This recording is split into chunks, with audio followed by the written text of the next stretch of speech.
So here's what I learned at that point in time over the next couple of days. But I got a good slice of it on the phone. I think I was on the phone there for a couple of hours, which I had not intended to be on that Friday. So Lynn was at the end of a multi-month trip over in Tanzania, and in her last week or so, and I'm omitting a lot of details, but I am getting to the core of the important story. She stumbled upon a situation that any reasonable person would have to agree is simply intolerable, and that someone needs to do something about it. Okay?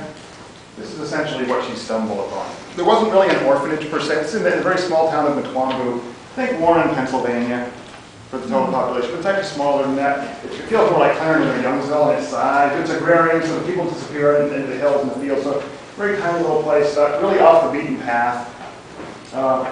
Lynn was there, and she stumbled upon this, in a manner of speaking. It wasn't really an orphanage per se.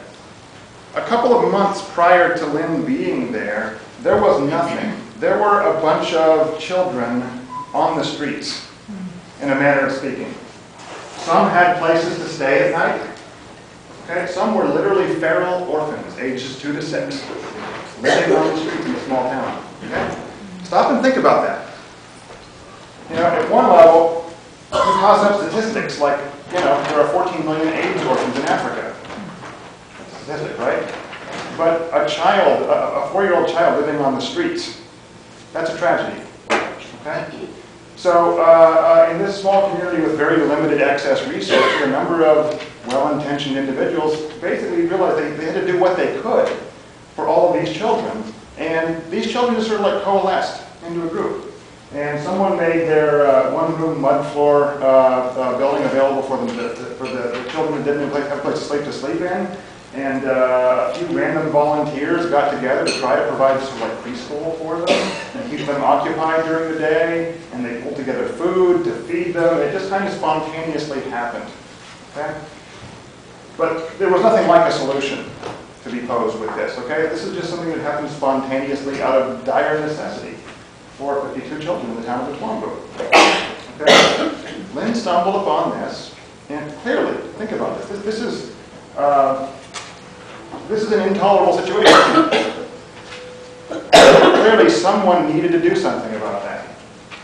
Now, I joke with Lynn and talk about how she's a crazy person.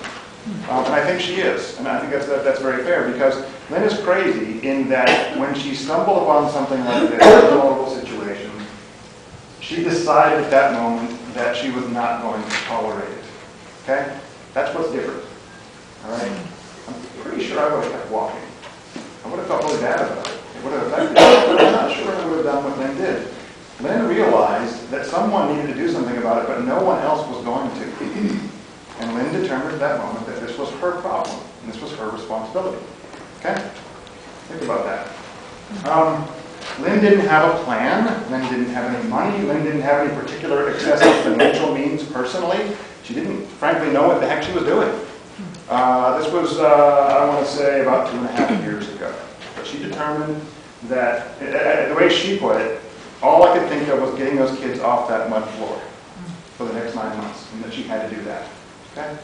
So Lynn proceeded to beg, borrow, and steal not actually steal, but beg and borrow any money she could get from all of her friends and family, anyone who would listen to her, to pull together something like $15,000 over the next several months, to find a semi-permanent facility for them, to hire the basic staff that would be needed to do the cooking and the cleaning and educate them and give them the security that they need. And this is the process she was working on. She was probably, I want to say, 10 months into that. It was about 10 months after she had seen this when I stumbled upon her with the cottage rental arrangement. Okay? The kids were still there. They were still on the mud floor. Construction had ceased about a month earlier because the project ran out of money, and she had to go back and beg and borrow more money from anyone, and all of her friends, you know, stopped returning her phone calls and put her on their blocked senders list of their emails at that point in time. She pretty much tapped things out.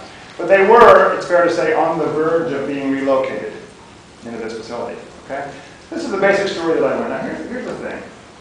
When you think about that, that's one of the more inspiring things I've ever heard before. And here's what struck me from the standpoint of personal responsibility.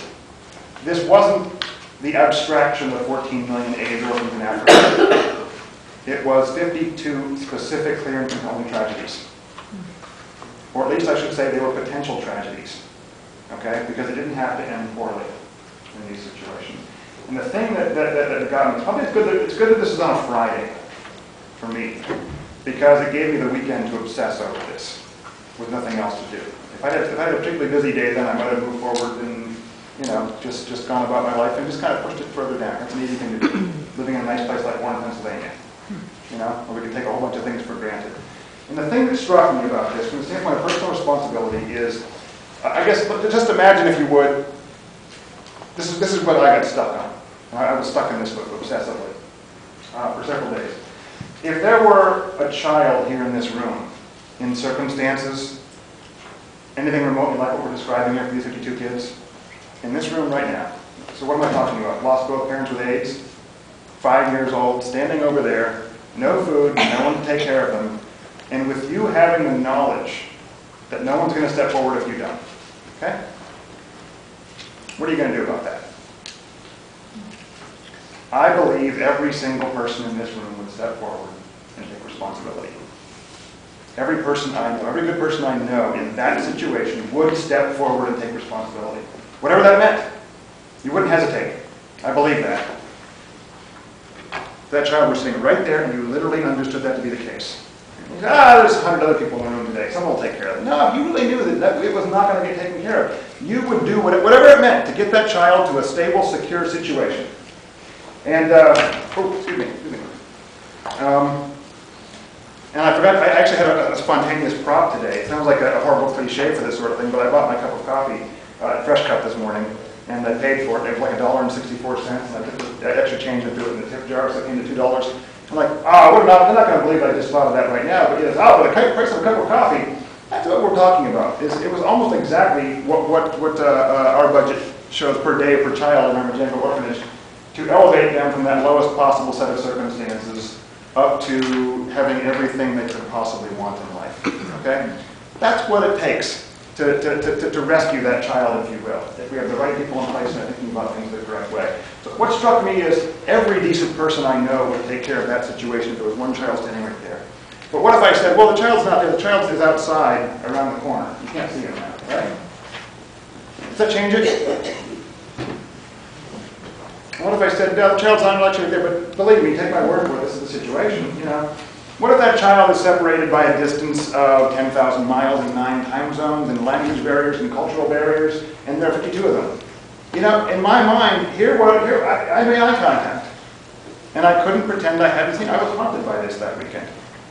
And I was minding my own darn business, and it just happened all of a sudden. And I felt personally like I couldn't convince myself to look away or live with myself if I did. Okay? And having further discussions with Lynn, it was clear that while these children were on the cusp of having their station in life elevated from the most horrible, unspeakable circumstances you could ever dream of to a situation where they had everything that we could hope for them. They were on the cusp of that transformation, moving into the new facility. It was also crystal clear that the money had already run out before they even moved in. There was no operating plan. There was no budget. And I'm not trying to make Lynn out to be like a foolish, naive person at all. She is smart, she's savvy. But as she puts it, and she said, in her final month, she panicked. She kept telling herself, oh my God, what have I done? She knew she didn't have a plan. She said, all I could think of was we must get those kids off of that damn mud floor. And she exhausted the financial resources that were at hand. Okay? So this was the situation. And I decided I had to get involved. And for my own role in this, I've been extremely fortunate. And again, growing up in a nice place like Youngsville, Pennsylvania, there's a whole bunch of stuff that we just take for granted, that we don't have to think about, that the majority of the people alive in the world today wouldn't even dare aspire to. And that really struck me, and that really resonated with me. And I really felt as though this was the sort of thing that I would be privileged to be a part of, and that I could probably make a difference by pulling out my checkbook and writing some checks and getting involved from the administrative standpoint and the organizational standpoint, helping to build an organization remotely from Warren. So I thought I had a lot to contribute. So kind of like Lynn and I were kind of the dream team in this. When you put together, her craziness and her willingness to go out there on a limb without a plan, just a wing and a prayer, and my ability to maybe write out some checks and also clean up some of the mess and contribute to moving this forward. So within 2 or 3 weeks, actually within a couple of weeks, I made the decision to follow this person I never met in person over to Tanzania and to learn more about it. And I managed to pull in a couple of my friends, Ian and Bill. And I'm a methodical planner in this world. Ian said it was the most impulsive thing he's ever seen me do in the 30 years that he's known me. I think that's probably accurate. It's probably accurate. So fast forward a little bit. See how I'm doing on time here. Holy crap, we're in big trouble. If it weren't for the Apple stand-up routine, we'd have plenty of time. How many orphans have to die? I will grope at brevity here if I can to get through this.